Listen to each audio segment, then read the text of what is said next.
right next to the library and out to that main parking lot where the officers are. I don't know if the officers got confused by them coming down the stairs, but you did see them all just take off to that area with their guns drawn.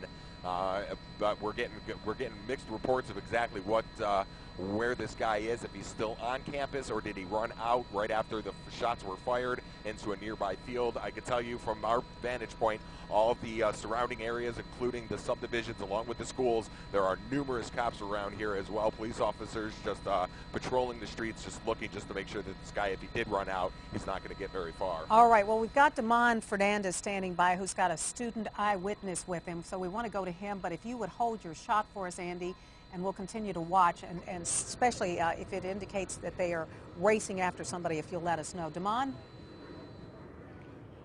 Well, Melanie, I have a lady named Sharon with me right now. She's one of the many students who were forced to evacuate. She told me a little bit about what happened. Now, you heard the gunshots, Sharon. Tell me about what you heard. Yes, sir. It was approximately about 5 gunshots. I was coming from going to a pre-algebra class. It was right there by the Lone Star Cafe.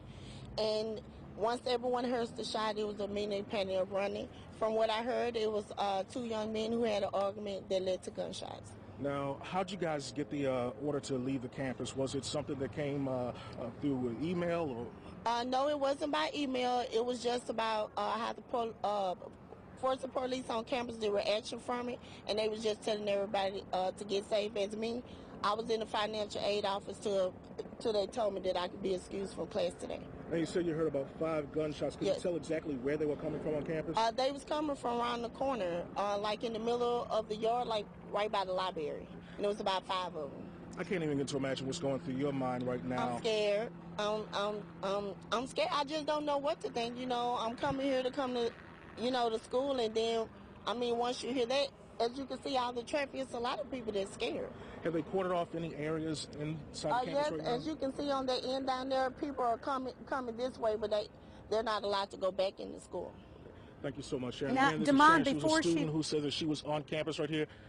Damon, before I have it here, Melanie. Yeah, before she leaves, so she thinks this shooting actually took place outside of the library. Is that right? She was telling me it's outside the cafeteria. Was it outside the cafeteria or the library? It was outside the cafeteria. You know where the cafe? Okay, the cafe is right here and the library is right across. So it's in between the middle section right there. So it's kind of like in between the two buildings. And the cafe was full of people. Everyone's full of people just going to get intermediate to their classes.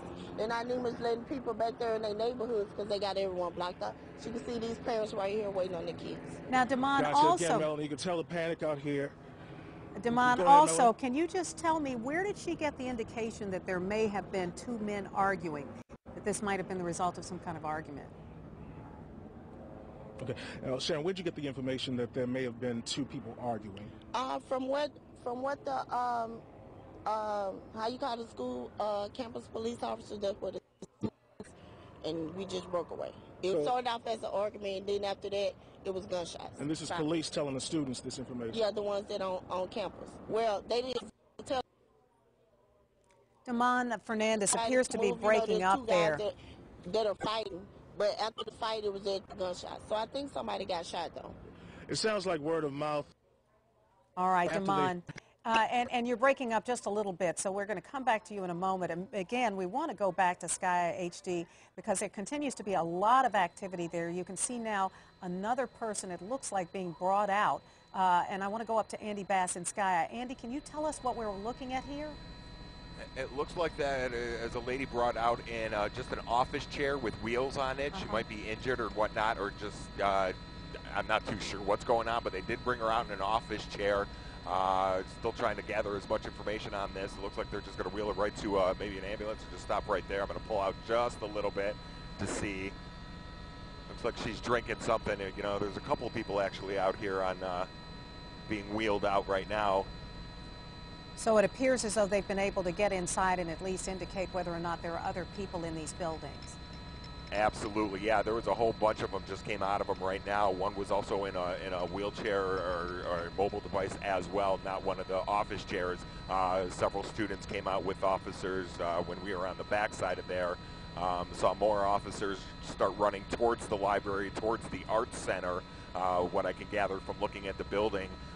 Just in this little corridor where all the crime scene tape was, they had a door surrounded for a little bit and then backed off of it shortly after that.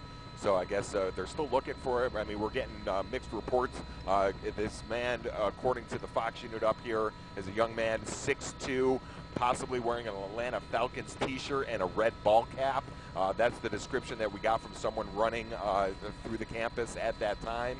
So we're still trying to confirm that, if that's the suspect that they're looking for at this time. All right, but it does look as though some of the activity on campus has slowed down a little bit, so you don't see groups of students being let out as quickly. Is that right?